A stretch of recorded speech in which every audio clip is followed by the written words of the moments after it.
अपने investment objective के लिए सही फंड का चुनाव। घर में छोटे बच्चे हैं तो कई चीजें सोचनी पड़ती है, कई जरूरी फैसले लेने पड़ते हैं। आज बच्चों को जरूरत है खिलौनों, किताबों, कपड़ों वगैरह वगैरह की, पर कुछ दिन बाद उन्हें जरूरत पड़ेगी अच्छे स्कूल की, हॉबी क्लासेस, स्पोर्ट्स और वर्कशॉप्स की, क्योंकि इन्हीं की मदद से तो उनके दिमाग और व्यक्तित्व का विकास होगा। आप उनके भविष्य को नजरअंदाज नहीं कर सकते। आपको उनकी हायर एजुकेशन और शादी भी तो प्लान करनी है। हाँ, पर ये तो कई तरह के गोल्स और खर्चे हो गए और आपको ये सब याद भी रखना है। और ये तो सिर्फ बच्चों की बात हुई। जिंदगी में अभी और कई तरह के खर्चे और फैसले बाकी हैं। कुछ बड़े फैसले, कुछ छोटे, कुछ बेहद जरूरी खर्चे, कुछ कम जरूरी। वैसे कितना अच्छा होता कि इन सभी समस्याओं का सिर्फ एक ही हल होता, है ना? पर ये इतना आसान नहीं है।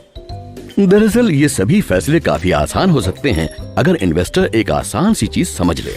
जिस तरह अलग अलग समय सीमा के अलग अलग फाइनेंशियल गोल्स होते हैं, उसी तरह हर गोल के लिए इन्वेस्टमेंट प्रोडक्ट्स भी अलग होते हैं। और उन फाइनेंशियल गोल्स को पाने के लिए सही इन्वेस्टमेंट ऑप्शंस चुनना बहुत जरूरी है।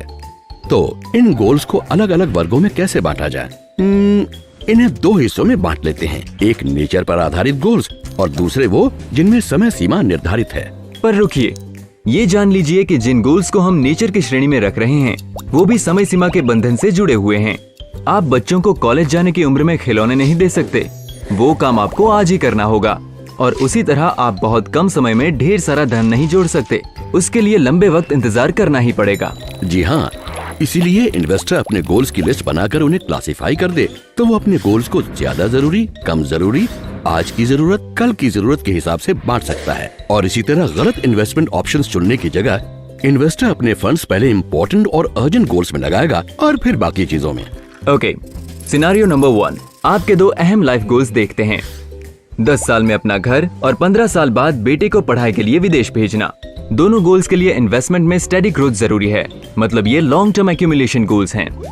ऐसी सिचुएशन में इन्वेस्टर को इक्विटी स्कीम में इन्वेस्ट करने के बारे में सोचना चाहिए, पर उसके लिए खतरा उठाने का दम चाहिए। डाइवर्सिफाइड इक्विटी फंड्स की लिस्ट से कुछ भी चुना जा सकता है।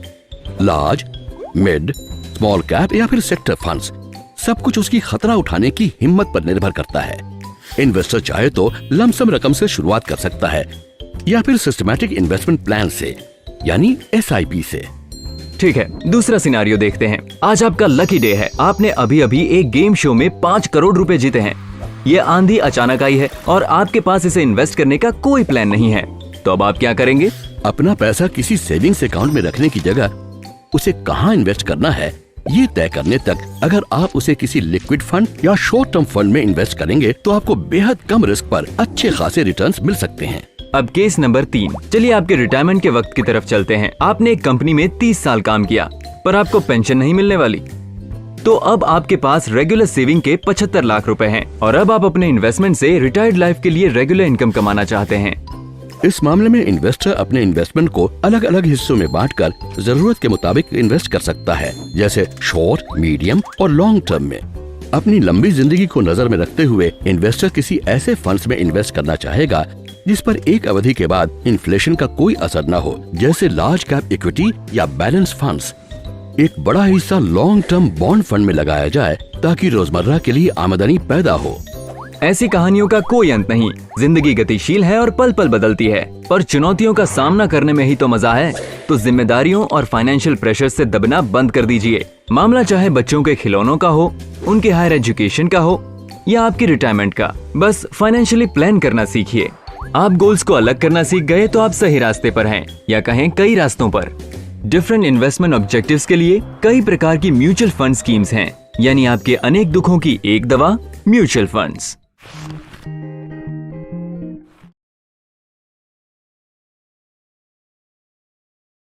आशा है आपको वीडियो पसंद आया होगा। देखते रहिए और हम इन्वेस्टिंग कॉन्सेप्ट समझने में आपकी पूरी मदद करेंगे। आप चाहे तो अपनी प्रतिक्रिया हमें editor@templeton.com पर भेज सकते हैं। म्यूचुअल फंड निवेश बाजार जोखिमों के अधीन है। योजना संबंधी सभी दस्तावेजों को सावधानी पूर्वक पढ़ें।